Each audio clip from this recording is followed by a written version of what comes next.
Bonsoir. Rappelle-toi, nous avons vu hier, comment Élie exécuta les prophètes de Baal. Et je te disais que c'était une image de ce qui se déroulera dans les derniers jours, quand l'Éternel purifiera la terre. Je te demande un maximum d'attention. Ce sujet que nous voyons, il est très simple, mais il te faut suivre et tu arriveras à le comprendre sans problème.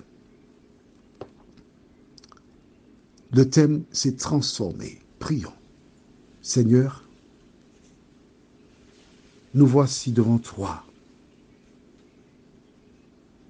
Car ce thème transformé ou changé est une réalité. Que le Saint-Esprit nous aide à comprendre la parole. Conduis-nous dans la vérité, nous t'en prions, au nom de Jésus, et pour ta gloire éternelle. Amen. Nous allons au livre de 1 Thessaloniciens, chapitre 4. Que se passera-t-il quand Jésus reviendra? Je me répète, il te faut suivre attentivement. J'ose espérer que tu as la Bible en main, tu as ton cahier, la pointe, et tu prends des notes. On y va. 1 Thessaloniciens 4, verset 13 à 17 déclare: Nous ne voulons pas, frères, que vous soyez dans l'ignorance au sujet de ceux qui sont décédés. Dans d'autres versions, on dit qui dorment. Afin que vous ne vous affligez pas comme les autres qui n'ont point d'espérance. Car si nous croyons que Jésus est mort et qu'il est ressuscité, croyons aussi que Dieu ramènera par Jésus et avec lui ceux qui sont décédés. Voici en effet ce que nous vous déclarons d'après la parole du Seigneur. Nous les vivants restés pour l'avènement du Seigneur, nous ne devancerons pas ceux qui sont décédés. Nous arrêtons ici. Je fais un petit commentaire. Tu as entendu? Tu as vu? Tu as lu? Nous les vivants, restés pour l'avènement du Seigneur, c'est-à-dire qui attendent le retour de Jésus, nous ne devancerons pas ceux qui sont décédés. Ça veut dire que nous ne partirons pas avant ceux qui sont morts. Est-ce que c'est clair pour toi? J'ai vu un film un jour où l'on montre que un commandant de bord a décollé et brusquement il disparaît du véhicule, de l'avion, il est emmené au ciel. Il y a des accidents, pourquoi? Parce que les chauffeurs sont emmenés au ciel et puis les gens regardent des gens disparus. Ce film a fait fureur. Mais ce film est en contradiction avec ce que je lis là maintenant et ce que tu vois. Parce que les vivants ne devanceront pas ceux qui sont décédés. Ah ah. Est-ce que c'est clair pour toi? Non, ne me dis pas le film a dit, non. Le film, ce sont des hommes qui ont réalisé cela. La Bible est écrite par les hommes? Oui. Mais il y a une logique. Tu verras. Attends, gentil. Marque tes questions, tu me les envoies. D'accord? On peut continuer le cours? Nous ne devancerons pas ceux qui sont décédés. Pourquoi? Verset 16. Car le Seigneur lui-même a un signal donné à la voix d'un archange et au son de la trompette de Dieu descendra du ciel et les morts en Christ ressusciteront premièrement. Attention, écoute bien. Lorsque Jésus paraîtra dans le ciel, avec des myriades d'anges qui sonneront de la trompette, à ce moment, les morts en Christ ressusciteront premièrement. C'est ce que tu as vu là? Bien. Si l'auteur dit premièrement, c'est parce qu'il y a aussi un deuxièmement. Dans le premièrement, ce sont ceux qui sont morts en Christ qui ressuscitent. Ce qui veut dire que le jugement a déjà eu lieu. Car seuls ceux qui sont morts en Christ ressusciteront. Est-ce que c'est clair pour toi? C'est ce qui est écrit là. Hein? Premièrement. C'est-à-dire que lorsque le Christ paraîtra dans le ciel, tu verras la terre s'ouvrir parce que probablement là où tu habites, il y a 500 ans, des gens ont été enterrés là. Des géants.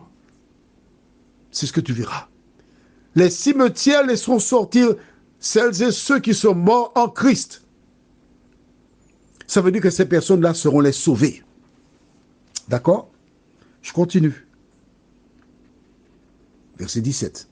Ensuite, nous les vivants qui serons restés, nous serons tous ensemble enlevés avec eux sur des nuées à la rencontre du Seigneur dans les airs, et ainsi nous serons toujours avec le Seigneur. J'ai entendu des gens dire que bon, on n'ira pas au ciel, on reste sur terre. Ça, c'est un autre mensonge. Pardon, une erreur.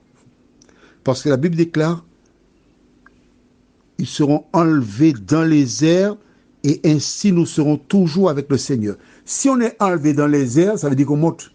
On monte où? Dis-moi où? Dans les airs. Et tu verras plus tard. D'accord? Fais-moi confiance. Jusqu'à présent, je n'ai fait que lire la Bible si c'est clair. Pas vrai?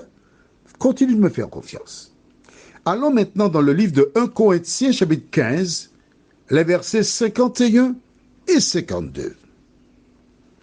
1 Corinthiens, chapitre 15, versets 51 et 52. Voici, je vous dis un mystère. Nous ne mourrons pas tous, mais tous nous serons changés en un instant, en un clin d'œil, à la dernière trompette.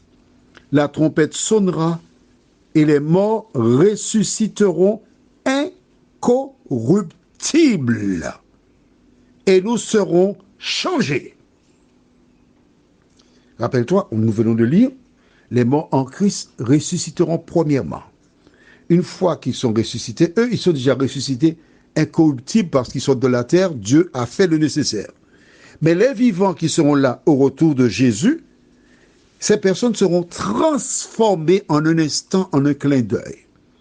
Quelle preuve ai-je pour cela? Quelle preuve as-tu pour cela? Allons au livre de Jean chapitre 20. Jean chapitre 20, et nous lisons les versets 11 à 17. Cependant, Marie se tenait dehors près du sépulcre et pleurait. Comme elle pleurait, elle se baissa pour regarder dans le sépulcre. Et elle vit deux anges vêtus de blanc, assis à la place où avait été couché le corps de Jésus, l'un à la tête, l'autre aux pieds.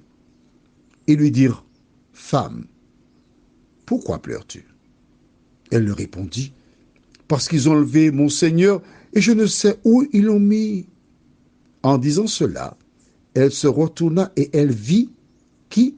Jésus debout. Mais elle ne savait pas que c'était Jésus. Stop. Alors, c'est en sérieux. Jésus est mort le vendredi à 15h. Ou encore, selon la Bible, c'était le jour de la préparation et le sabbat allait commencer, dans Luc 23. D'accord?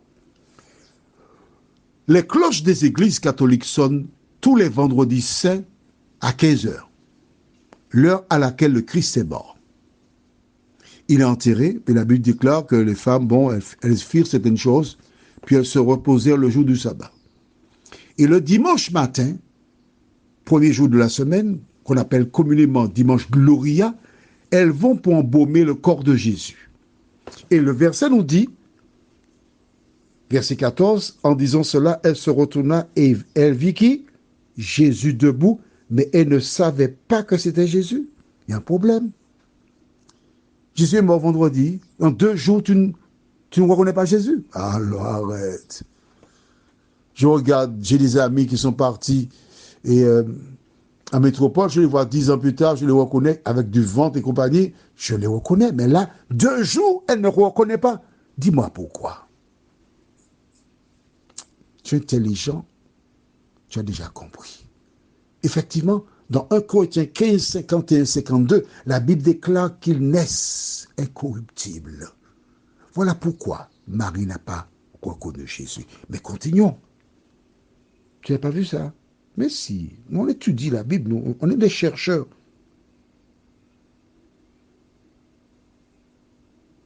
Verset 15. Jésus lui dit, femme, pourquoi pleures-tu? Qui cherches-tu? Elle, pensant que c'était le jardinier, lui dit, Seigneur, si c'est toi qui l'as emporté, dis-moi où tu l'as mis et je le prendrai. Même la voix de Jésus a changé. Elle n'a pas reconnu la voix de Jésus. Tu avais déjà vu ça? Tu connaissais ça? Non?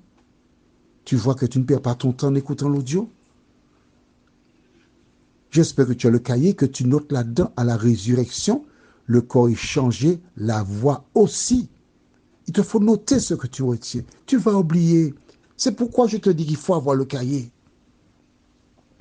Elle a échangé. Jésus a parlé avec elle. Mais ensuite, verset 16, Jésus lui dit, Marie, il y a quelque chose que Jésus seul avait l'habitude de faire. Et quand il dit cela, elle se retourne et lui dit en hébreu, Rabouni, c'est-à-dire maître. Là, sur le fait qu'il ait dit Marie, c'est sur ça qu'elle l'a reconnu. Maître. Verset 17. Jésus lui dit, ne me touche pas, car je ne suis pas encore monté vers mon Père. Mais va trouver mes frères et dis-leur que je monte vers mon Père et votre Père, vers mon Dieu et votre Dieu. Arrête-toi ici. Je fais appel à ton cerveau. Jésus est mort le vendredi saint. Le larron lui a dit, Seigneur, quand tu viendras dans ton règne, tu as bien entendu? Ah non, tu veux qu'on lise ça? Ce serait plus long, c'est pas de ma faute, hein? Bon, d'accord. Ok. Je cherche ça pour toi rapidement parce que c'est toi qui m'as demandé. Ouais.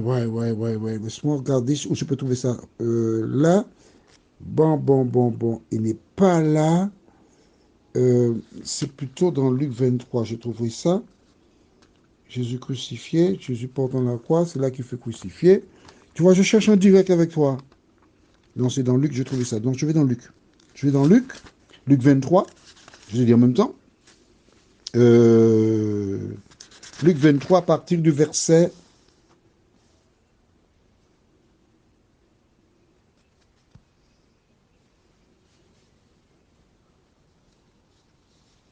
39.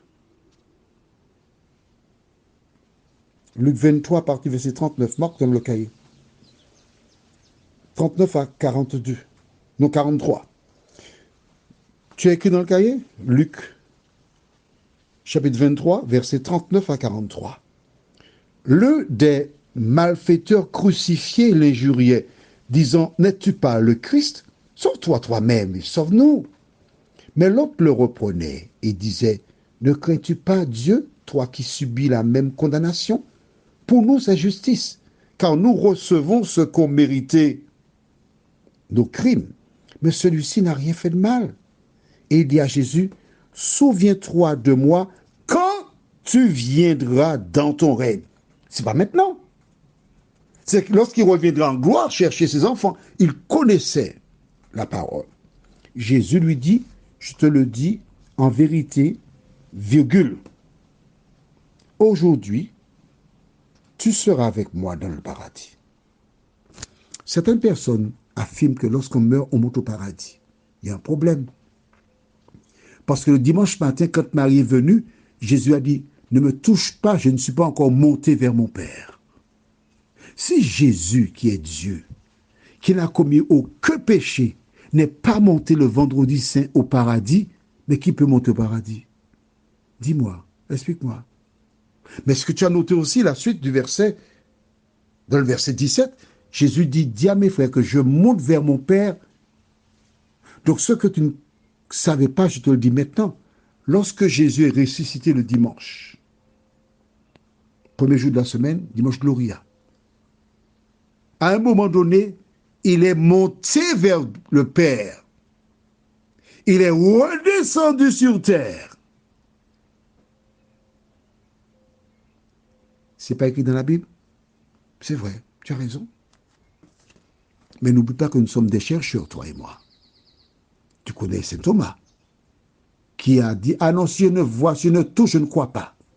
Note que Jésus dit à Marie, je ne suis pas encore monté, ne me touche pas. On est d'accord. Tu sais fort bien que plus tard, il a dit à Thomas, touche-moi. Tu ne connais pas. Bon, ok. D'accord. Nous allons arrêter là et nous allons reprendre demain à partir de cette partie-là.